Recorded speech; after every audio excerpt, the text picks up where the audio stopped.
বিসমিল্লাহির আসসালামু আলাইকুম রাহমাতুল্লাহি ওয়া বারাকাতু। আজ করব আলু দিয়ে চিকেন রান্না করব। ভিডিওটা দেখবেন কি কি উপকরণ যাবে, উপকরণগুলো দেখে নেবেন ইনশাল্লাহ। এখানে নিছি গরম মশলার গুঁড়া, মরিচ পাউডার, ফ্রাইস কুচি, হলুদ পাউডার, এখানে জিরা পাউডার, লবণ, আদা রসুন পেস্ট, গোটা গরম মশলা, আর এখানে আলু আর চিকেনগুলো কেটে নিছি, আর যাবে তেল। ওরে বাপরে বাপ, আজকে করব অনেকগুলো আলু দিয়ে মুরগির মাংস রান্না করব। ভিডিওটা দেখবেন ইনশাল্লাহ। এখানে দিয়েছি গোটা গরম মশলা আর পেঁয়াজ আর তেল। এখন দিয়ে দিব মরিচ পাউডারগুলো দিয়ে ভেজে নিব।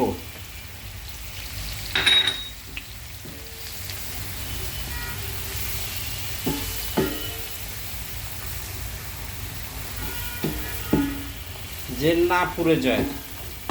এখন দিয়ে দেব গরম মশলার গুঁড়াটা আর জিরার গুঁড়াটা, দিয়ে দিব হলুদ পাউডারটা, দিয়ে দিব লবণ।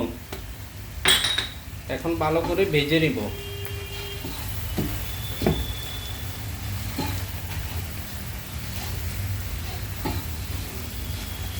এখন বাজে বাঁচতে হবে যে না পুড়ে যায়। এখন দিয়ে দেবো আদা রসুন পেস্ট, আর দিয়ে দেবো একটু হালকা পানি। এখন ভালো করে কষিয়ে নিব সব মশলা। তারপর আলু চিকেনগুলো দিয়ে দিব। ওয়াও, ভালো করে মশলাটা কষিয়ে নিলাম। এখন আলু চিকেনগুলো দিয়ে দিব। দেখেন, ভালো করে মশলাটা অসাধারণভাবে ভালোভাবে কষিয়ে নিতে হবে। মশলাটা কষিয়ে নিলে আপনার তরকারি যেভাবে রান্না করেন তরকারির টেস্ট আসবে। আপনার যদি মশলার কোনো গন্ধ থেকে যায়, স্মেল থেকে যায়, তাহলে তরকারিরও বাজে স্মেল থাকবে। দেখেন, আমি এভাবে ভালো করে কষিয়ে নিয়ে এখন আলু চিকেনগুলো দিয়ে, ওই যে আলু আর চিকেনের যে পানি বাইরেব ওই চিকেন দিয়ে একদম রান্না হয়ে যাবে। ভিডিওটা দেখবেন ইনশাল্লাহ। আলু দিয়ে মুরগির মাংস রান্নার ভিডিও, পুরো ভিডিওটা দেখবেন ইনশাল্লাহ।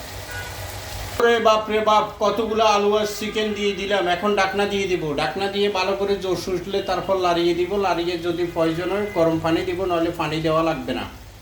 মুরগির মাংস আলু দিয়ে কষিয়ে রান্না করব। ওয়াও, আলু দিয়ে চিকেন রান্নার কষা ভিডিও।